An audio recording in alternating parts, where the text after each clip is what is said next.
I'm Adrian Gobreau. We're in Port Hope tonight, east of Toronto. We're on an overpass. This is one of several overpasses across southern Ontario today that's seen thousands of people here to support what's been named the Freedom Convoy. Now you can hear people singing "Oh Canada" here on this overpass tonight. Take a look around. There's Canadian flags. Some of them are upside down. There's a gentleman here that was on top of a bucket on top of that truck since about this afternoon. Now everyone I've spoken with today say they're out today to take back their freedom, though apparently freedom for one isn't necessarily freedom for all.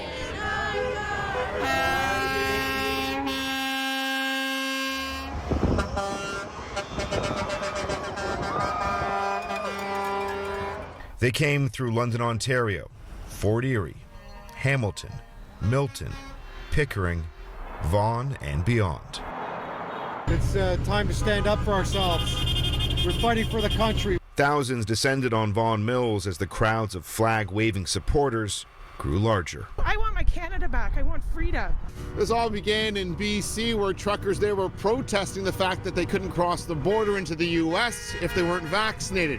Though as this convoy, as it's being called, has moved across the country, it's picked up steam and many other reasons for people to protest. Today we're hearing about freedom, but what that means varies from person to person. Freedom!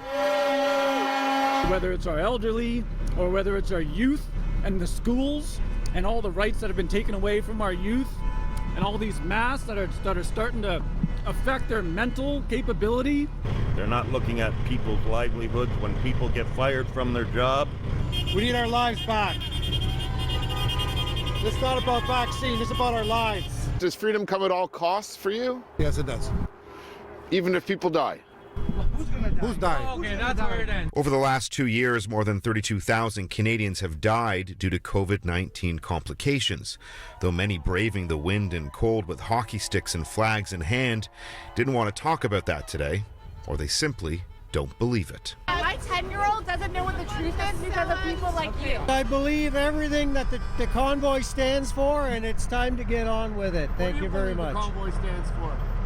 Well, did you read their memorandum of understanding? The truckers' manifesto in part states that the convoy plans to arrive in our nation's capital with plans to replace the government. Ron, you're going all the way to Ottawa? Yes, sir. Ron Bennett drove 2 hours from Midland, Ontario, to join the convoy in Vaughan. What do you hope to achieve in Ottawa? Whatever it has to be done, has to be done. Want our life back.